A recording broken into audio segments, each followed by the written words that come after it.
All right, tonight is Wednesday the 21st, and we're going to be taking a look at Psalms again, Psalm 9 and 10. And the first couple things here are just review of the things that David did in Psalms 3, 4, 5, 6, and 7, and 8. And I'm not going to go through all of those. Psalm 5, Psalm 6, Psalm 7, Psalm 8, the things that we've already discussed. And now we're in Psalm 9. Okay? And if we have time after this is done, I'll give you a seed for some thought that you might want to study on yourself that doesn't directly pertain to Psalm 9 and 10. But remind me and I'll give you something you might want to think about. Anyway, Psalm 9. To the chief musician upon Muthlaban. It's a Hebrew word that means the death of a son.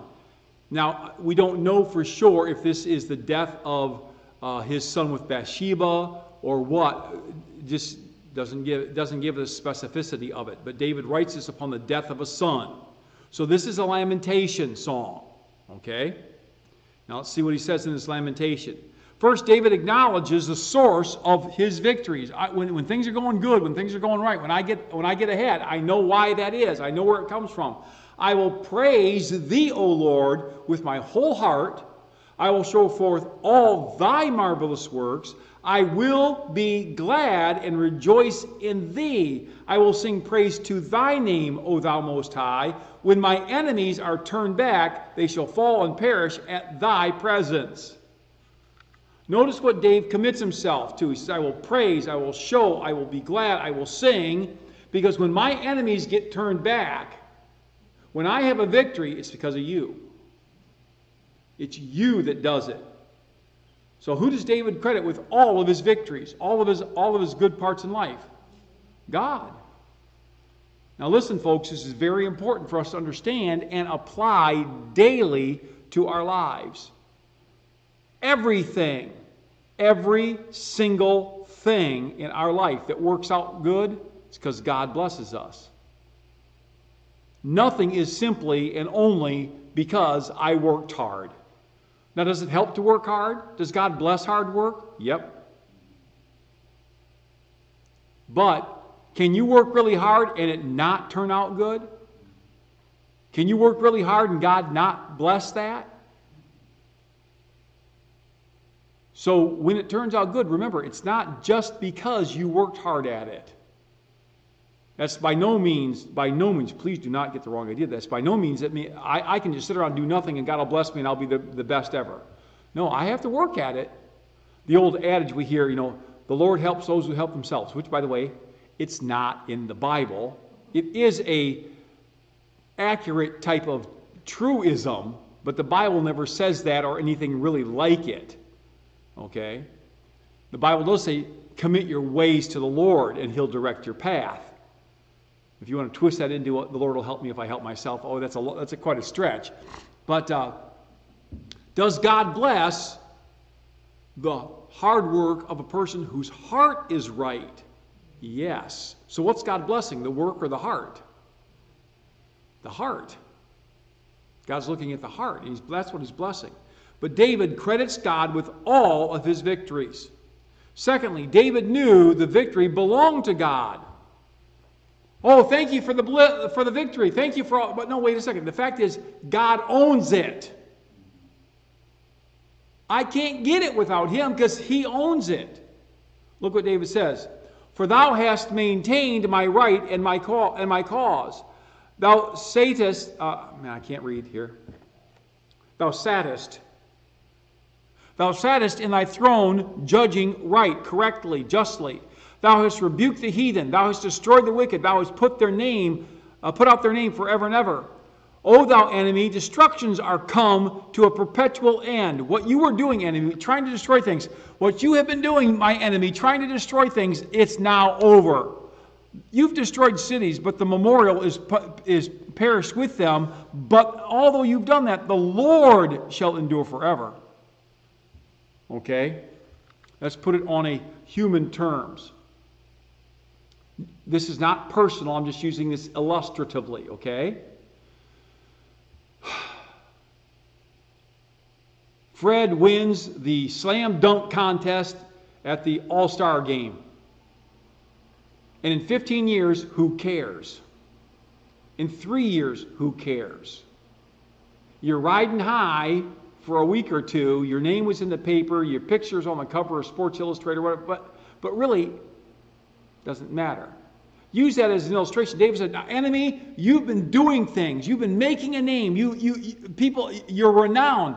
But the Lord endures forever. When the dust settles and the smoke clears, you will be forgotten. Only what's done for God will be remembered. And he shall judge the world in righteousness. He shall minister judgment to the people in uprightness. God will judge things in uprightness. And again, I'll go back to this illustration that we're using. And again, I'm not trying to badmouth basketball players. That's not my point here. I'm just using it as an illustration. Really, in all things that are going on in this world, who wins the basketball game is not important. It really isn't. As long as Michigan State wins all the time, then everything's good. But really, so what? It really doesn't matter, does it?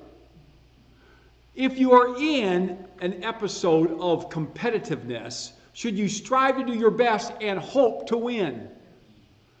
Okay, you strive to do your best and you hope to win, but you lose by a point or by 20 points, doesn't matter, but you lose. Is that the end of the world? On any given day, half the teams in the world walk off the field losers. But did you learn anything from it? Now let's put that in the spiritual context. What is really important? God shall judge in righteousness. He'll minister judgment to the people in righteousness. So when you stand before the Lord at the bema, and he says, you get this reward, you get this reward, you get this reward. Well done, good and faithful servant. You know, the fact that in 1974 I graduated from Clarkson High School and I got the Special Home Ec Award will not matter. I mention it every now and then because I think it's funny. It was an award they made up for 1 year because Mrs. Irwin wanted me to have it. Because I was the first guy that ever got one. But Jane Kotke, she got the Home Ec Award. I mean, she could sew and do all. I cooked. And so she liked it, and I cooked lunch for her and some of the teachers. And so they made up this award and gave me a bib that says, I forget, special chef or something like that. Okay.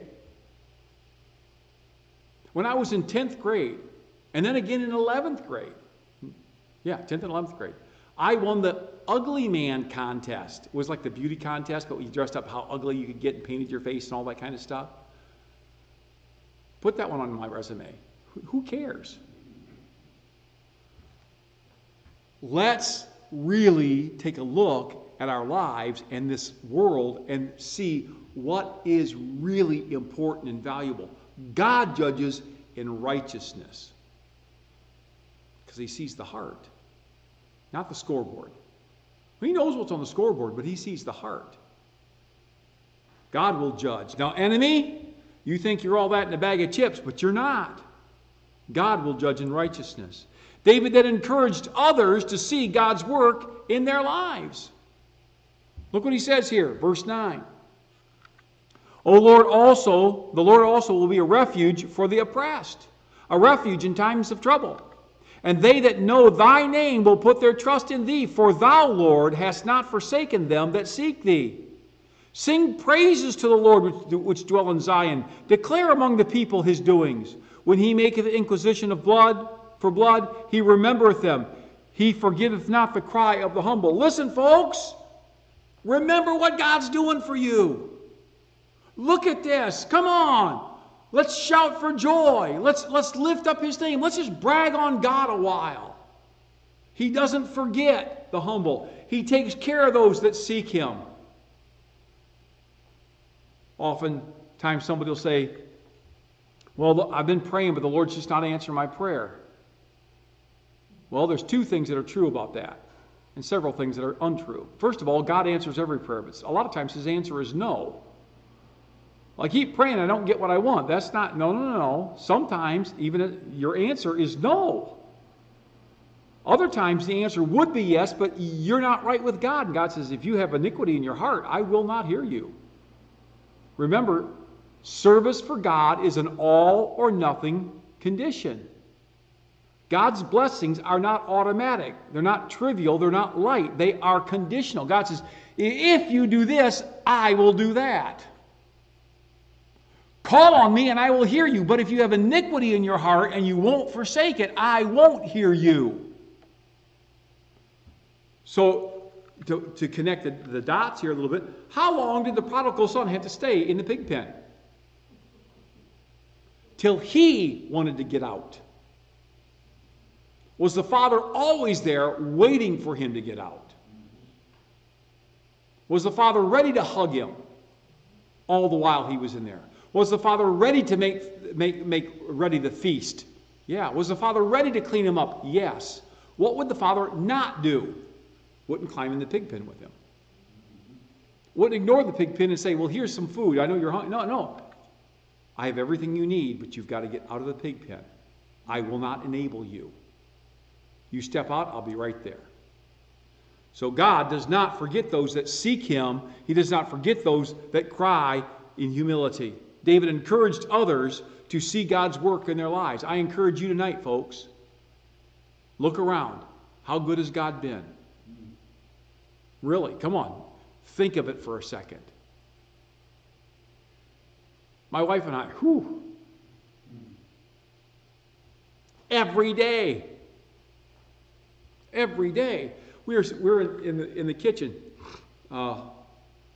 yesterday, and she was making a salad for lunch, and she looked over her shoulder at me. I was sitting at the counter eating a bowl of soup, and I never thought in a million years we'd live like this. Our house is paid off. Beautiful home, living in Florida. I never dreamed it would be like this. God has been so good to us. He has. What have I that he didn't give me? Nothing. Folks, bless God. Praise God. Exalt him. Every now and then just look up and say, Lord, I'm glad you got your reasons because I'm trying to figure it out.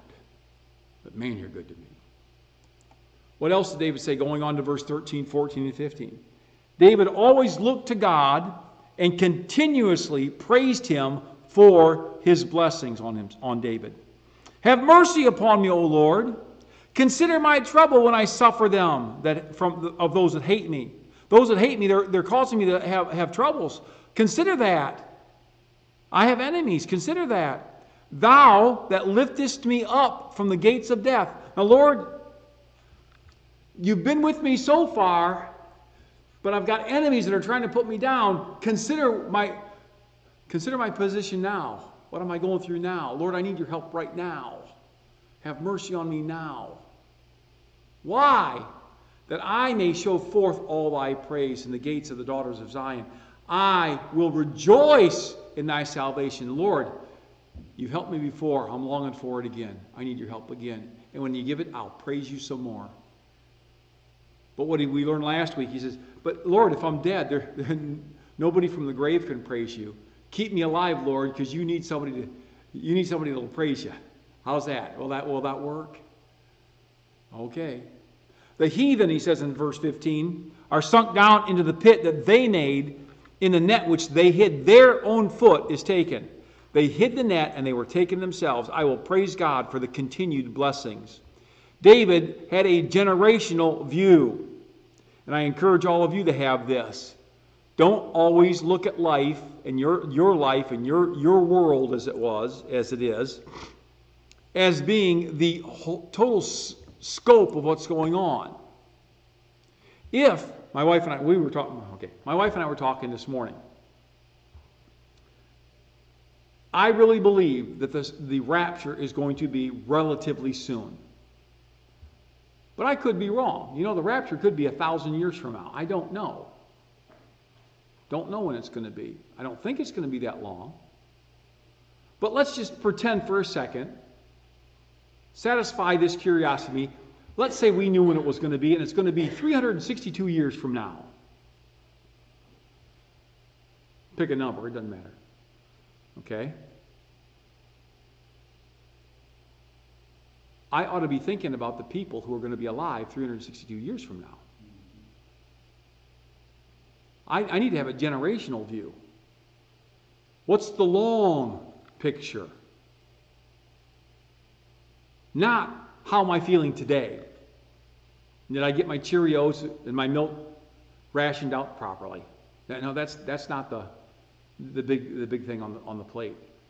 A generational view. Let's see what David says about the generational view as he looks at the long picture. The Lord is known by the judgments which he executeth. The wicked is snared in the work of his hands. Then he has this Hebrew word, higion, which means the best way to drum roll, bring, emphasize this with a musical notation. This is somber, this is important. The Lord is known by what he does. Look how he takes care of things. Okay? The wicked shall be turned into hell, and all the nations that forgot God. For the needy shall not always be forgotten. The expectation of the poor shall never perish, shall not perish forever. You may be in a situation that you would be, I'm poor, I'm in need, I don't have everything I think I should have, and I need to get ahead, whatever that is, not just financially. But I'm struggling to get through this. And David says, God doesn't forget you. Let's take a look at the end of the book. Down the road, stay faithful, you will win. We've said it here in the last year or three. Live for the kingdom. I want to hear well done. Whether or not my car broke down or not is not that's not the important thing. I'm not going to get to stand before God and he say, well, how many ceramic monkeys did you have? That doesn't matter. Which, by the way, I have 12. But that's not important. I want to hear well done. That's a whole lifetime and a view of the future generations. How am I going to affect them? When I'm gone, will I have affected for good those who come after me? David said, hey, folks, don't look at the current mess that you see as though it's the only thing there is. The needy shall not be forgotten. The expectation of the poor shall not perish. What is the expectation of the poor? Poor means something I don't have. What's the expectation? And then I'll get it. I want, he says, the expectation will be fulfilled. You will get it. Stay true. David understood the humanity of man. Verse 19 and 20. Arise, O Lord, let not man prevail. Let the heathen be judged in thy sight. Put them in fear, O Lord. Put who in fear? The nations, that they may know that they're just men. Put them in fear so the nations will understand you're just man. We have a difficulty in our own personal lives. We have a difficulty in society. We have a difficulty in our nations around the world. We think we're more important than we really are.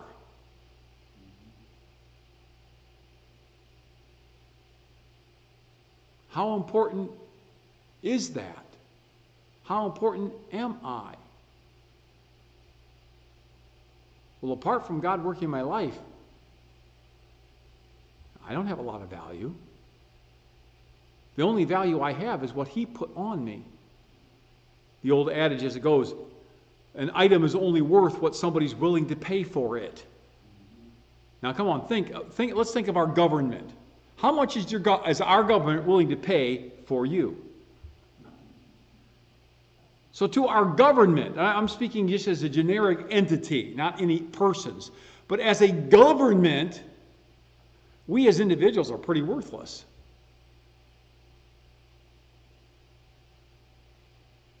But how much did God pay for us? He sent his son.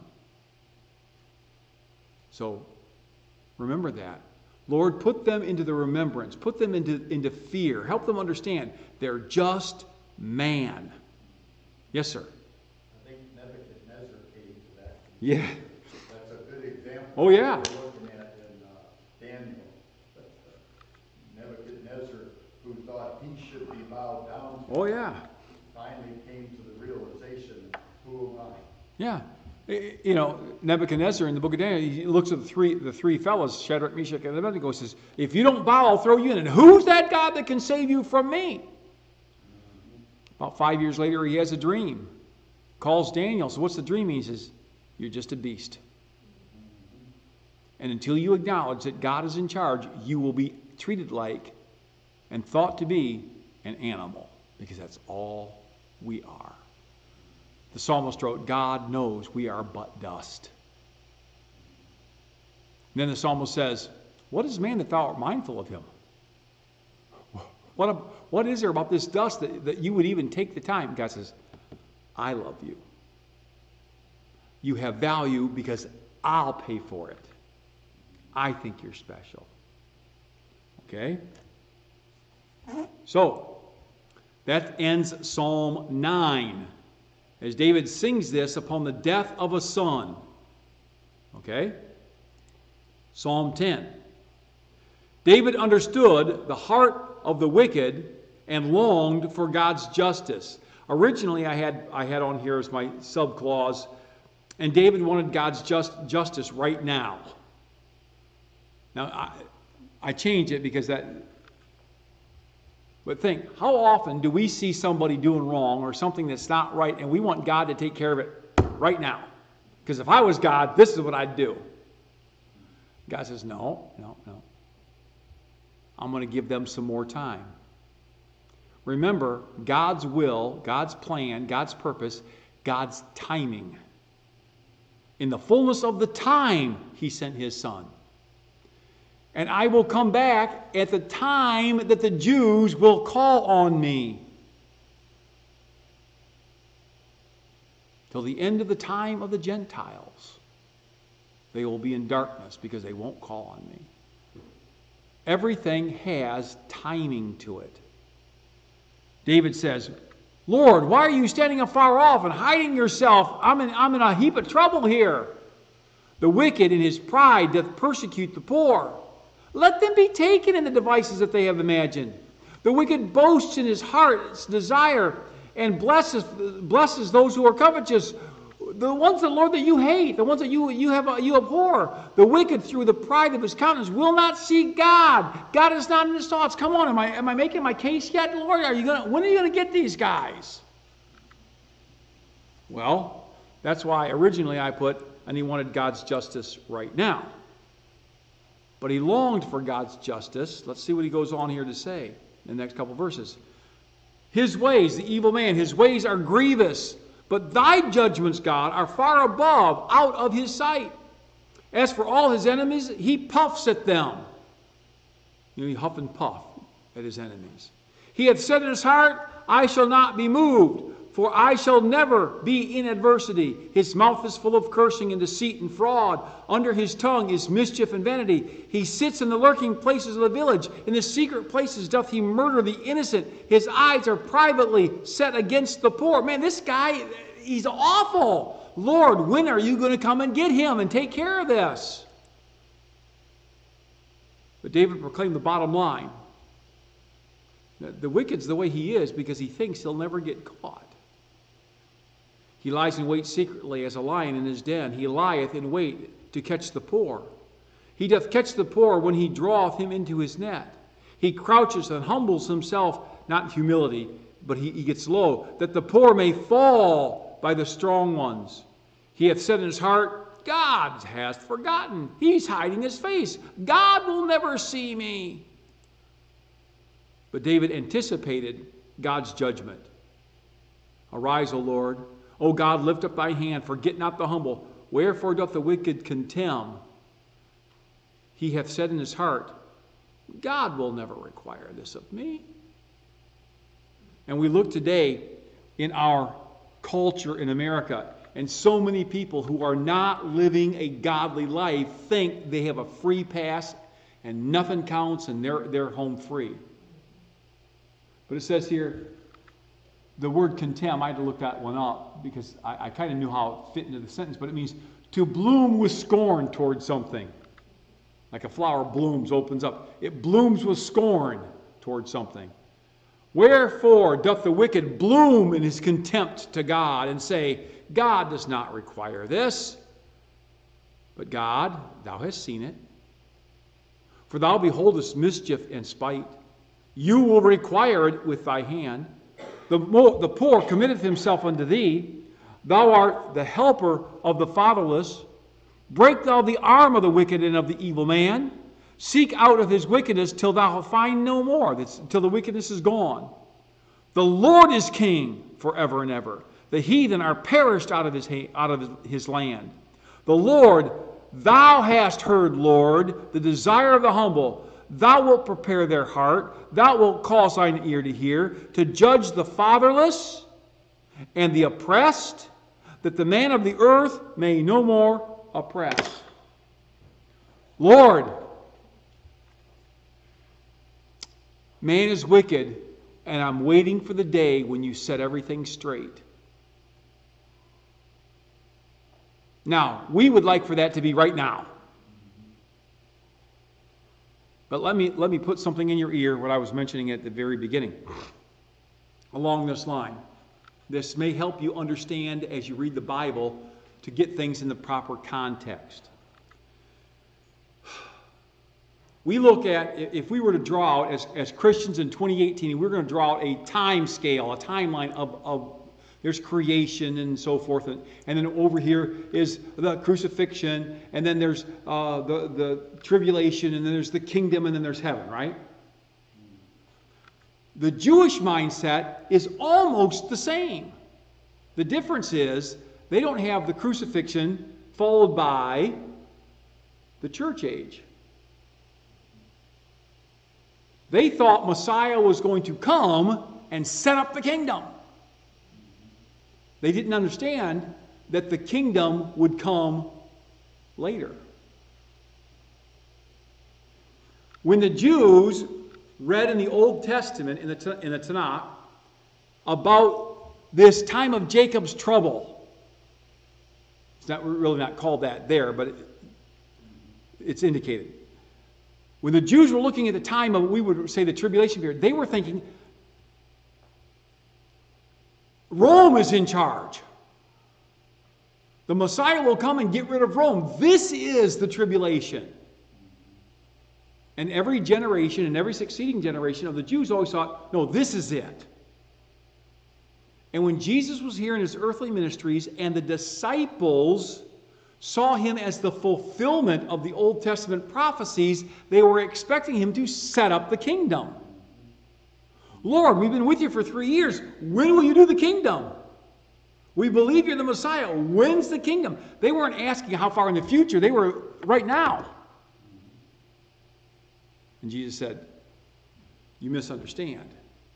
I cannot set up my kingdom if my people, not you 12, not you group of a couple hundred that are following me, but if my people will not accept me, I can't set the kingdom up.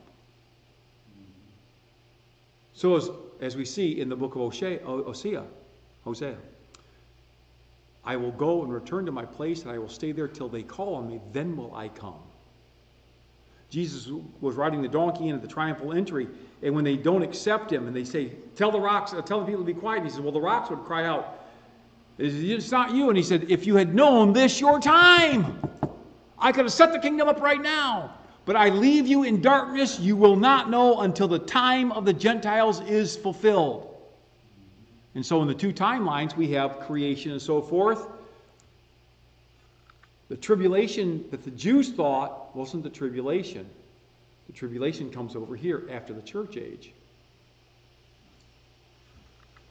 So when you're looking at the kingdom, try to understand in the Old Testament what the Jews were thinking about time-wise. Next thing, and I'll be done with this.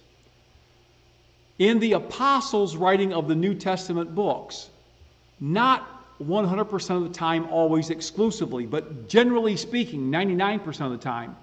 To whom is Peter writing? To Jews. To whom is Paul writing? To Gentiles.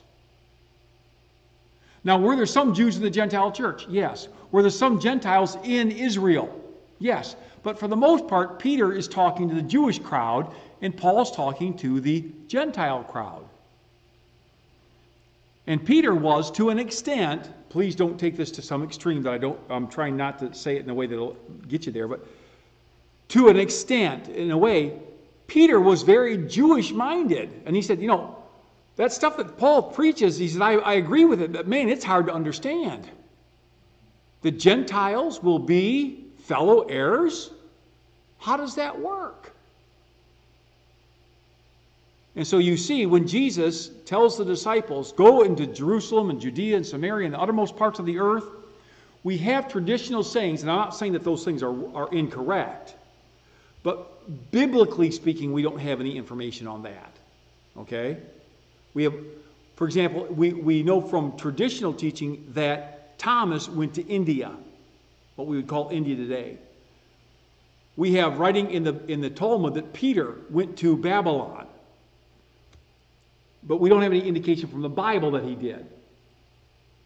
So when the disciples were told to go into all the world, who actually took the gospel to the world? Paul. So bear with me here. The New Testament starts at Pentecost.